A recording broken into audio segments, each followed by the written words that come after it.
Ma'asyiral muslimin yang dimuliakan Allah Subhanahu wa taala. Malam ini kita akan memulai kajian selepas tarawih. Ada sebuah hadis Nabi SAW yang menarik untuk kita kaji. Nabi SAW bersabda dalam sebuah hadis yang dikeluarkan Imam Bukhari dan Muslim dari hadis Abi Hurairah radhiyallahu anhu. Kullu amal ibni Adam lahu illa siyam fa innahu li wa ana ajzi bihi. As-siyamu junnatun fa idza kana yaumi saumi ahadikum fala yarfus wala yaskhab fa in syabahu ahadun aw qatalahu falyakul ini mru'un sha'im. Fawalladhi nafsi Muhammadin biyadi lalughufu fammi sha'imi atyab indallahi min rihil misk lis-sha'imi farhatun inda fitri wa farhatun inda liqa'i rabbih. Nabi SAW mengatakan setiap amalan anak Adam itu kembali kepada yang mengamalkannya, kecuali puasa. Maka puasa untukku, kata Allah, dan aku yang akan membalasnya. Kemudian Nabi SAW mengatakan bahwa puasa ini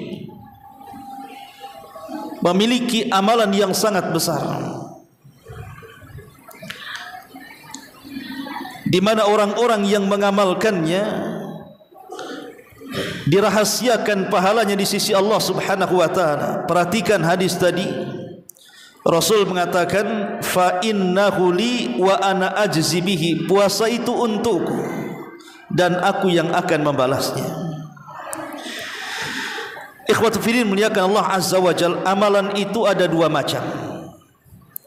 Ada yang bersifat pekerjaan, ada yang bersifat meninggalkan pekerjaan. Salat itu mengerjakan sesuatu, artinya bersifat mengerjakan. Zakat juga mengerjakan sesuatu, haji juga mengerjakan sesuatu. Tapi puasa tidak. Puasa itu meninggalkan pekerjaan. Karena hakikat berpuasa itu diam saja. Lain dengan solat ada takbir sampai salam. Lain dengan zakat ada harta yang harus disedekahkan. Lain dengan haji ada manasik yang harus dilakukan. Tapi puasa itu diam saja.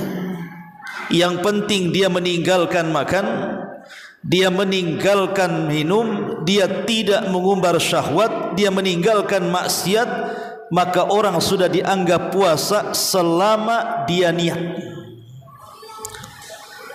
Inilah yang membedakan ibadah puasa dengan yang lainnya. Kalau puasa itu sifatnya at-tarku wan niyah, meninggalkan dan cukup dengan niat saja.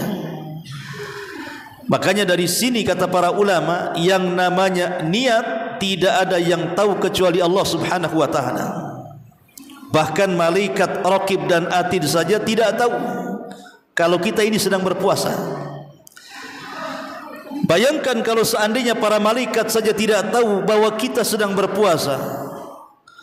Yang tahu hanya Allah Subhanahu wa taala dan si pelakunya, menunjukkan bahwa puasa itu ibadah rahasia. Yang tahu hanya si pelaku dengan Allah Subhanahu wa taala, sampai kepada para malaikat pun tidak tahu. Itulah yang menjadikan Rasul mengatakan as-siyamu li wa ana ajzi bihi, puasa itu untukku dan aku yang akan membalasnya. Ini yang pertama dalam potongan hadis Nabi SAW. As-siyamu li wa ana ajzi bihi. Kemudian hadis berikutnya Rasul mengatakan as-siyamu junnatun, puasa itu benteng bagi kita. Benteng dari apa? Pertama dari syahwat, yang kedua benteng dari api neraka. Makanya ada hadis yang mengatakan Man shoma yawman fi sabilillah ba'adallahu wajhahu anin nari sab'ina kharifah. Barang siapa yang berpuasa satu hari saja di jalan Allah subhanahu wa ta'ala, maka Allah akan jauhkan wajah dia dari api neraka sejauh 70 musim. Al-Hafidh Ibnu Hajar dalam kitabnya Fathul Bari mengatakan, yang dimaksud 70 musim di sini artinya 70 tahun. Makna 70 tahun artinya masa perjalanan manusia. Jadi kalau kita berjalan selama 70 tahun, kira-kira sampai mana? Sejarak itulah neraka dijauhkan dari wajah kita. Itu menurut Al-Hafidh Ibnu Hajar Al-Asqalani dalam kitabnya Fathul Bari. Sebagian para ulama mengatakan ini baru puasa sunnah. Jadi hadis ini, keutamaan hadis ini bicara tentang puasa sunnah. Yang namanya puasa sunnah itu kan ada yang sifatnya harian, seperti puasa Daud, satu hari tidak, satu hari puasa. Itu yang sifatnya harian. Ada puasa itu yang sifatnya pekanan, Senin dan Kamis. Ada puasa itu yang sifatnya bulanan, 3 hari dalam sebulan yang disebut dengan Ayyamul Bid. Ini disebut puasa sunnah namanya.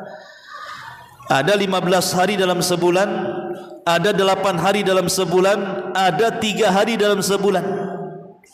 Puasa Daud 15 hari, Senin Kamis 8 hari, Ayyamul Bid 3 hari, dan Ramadan 30 hari.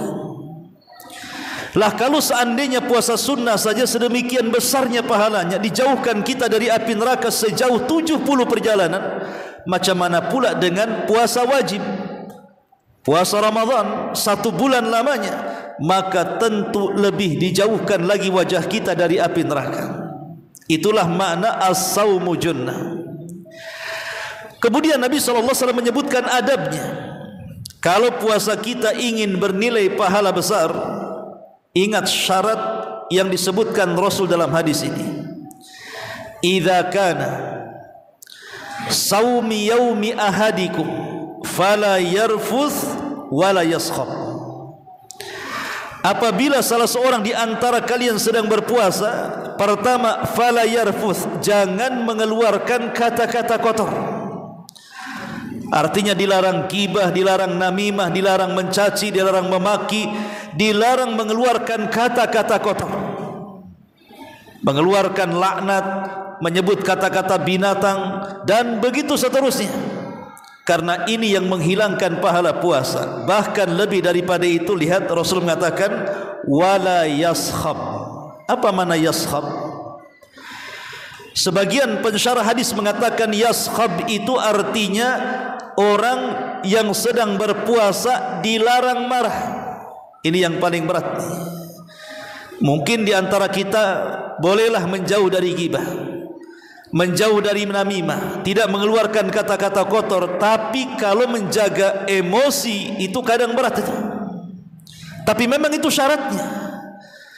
Kalau puasa kita ingin diberikan pahala besar, yang pahalanya dirahasiakan antara si pelaku dengan Allah Subhanahu wa taala, saat puasa dia tidak boleh marah. Jadi sepanjang puasa dari terbit fajar sampai terbenam matahari, betul-betul dia menjaga tensinya. Tidak boleh marah, apalagi marah-marah. Marah saja tidak boleh, apalagi marah-marah. Karena hadis setelahnya, lihat kata Rasul, fa in sabahu ahadun, kalau ada orang yang memancing-mancing emosi dia, au qatalahu, ataupun mengajak kelahi, apa kata Nabi SAW? Falyakul inimru'un saim, afwan, saya lagi puasa. Dia sampai Rasul memberikan solusi supaya kita tidak terpancing emosi, maka kita disuruh mengatakan saya sedang puasa.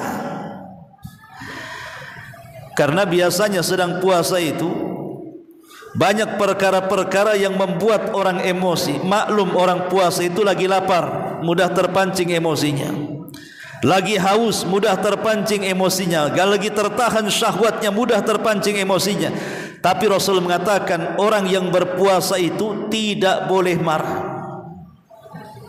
Ini syaratnya, tidak boleh mengeluarkan kata-kata kotor dan tidak boleh marah, karena inti puasa itu mengendalikan diri dari apa-apa yang membuat kita melakukan kemaksiatan.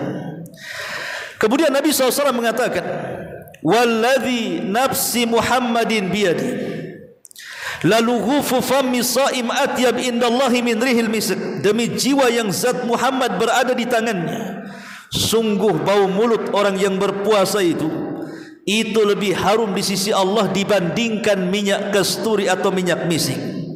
Antum tahu minyak misik? Minyak misik itu diambil dari menjangan, kijang. Tahu kijang? Bukan mobil kijang. Kijang. Kijang ini syaratnya harus lari. Jadi lari sekencang-kencangnya. Kemudian kalau dia sudah kelelahan, kemudian diikat, maaf kemaluannya, nanti ada setetes air zat biang daripada minyak misik itu. Lihat bagaimana biang misik itu sesusah itu ngambilnya, karena itu asalnya dari darah kijang. Artinya tidak mudah mengambil biang minyak misik itu. Makanya minyak misik itu minyak termahal di dunia, karena memang susah untuk mengambilnya.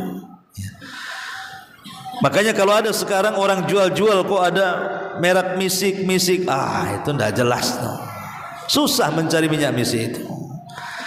Tapi lihat bagaimana Nabi SAW mengatakan bau mulutnya orang yang berpuasa lebih harum di sisi Allah, bukan di sisi manusia ya, di sisi Allah Subhanahu wa ta'ala, melebihi minyak misik ataupun kasturi. Sebagai balasan al-jaza min jinsil amal, karena biasa orang puasa itu kan bau mulutnya ikhwan. Maksudnya di hadapan manusia, bau mulut orang puasa itu memang bau sekali. Maklum ketika kosong perut kalau kita ngomong pasti bau. Tetapi balasan itu sebagaimana al-jaza min jinsil amal, balasan itu disesuaikan dengan jenis amalannya. Karena di dunia bau mulutnya di hadapan manusia, maka di sisi Allah diangkat bau mulutnya lebih harum dibandingkan minyak kasturi. Kemudian Rasul menutup hadisnya, as-saimi farhatan. Orang yang berpuasa itu ada dua kebahagiaan. Pertama, farhatun inda fitri. Yang kedua, farhatun inda liqa'i rabbi. Kebahagiaan saat berbuka. Kebahagiaan saat berbuka tentu ada dua. Pertama, kita bisa merasakan nikmat arti daripada lapar dan dahaga. Kalau orang makan ketika kenyang, tentu dia tidak akan merasakan nikmat makan.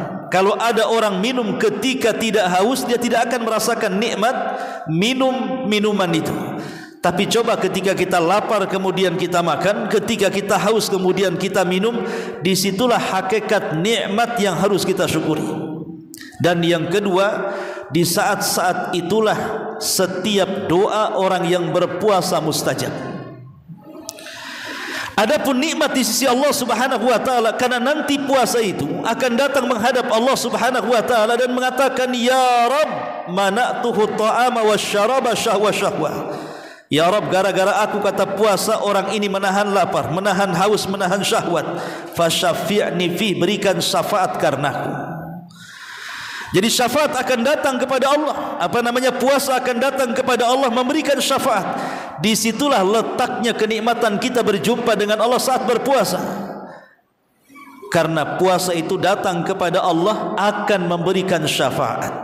Bahkan lebih daripada itu, bahwa pahala puasa itu tidak akan diserahkan kepada kita yang mengamalkannya.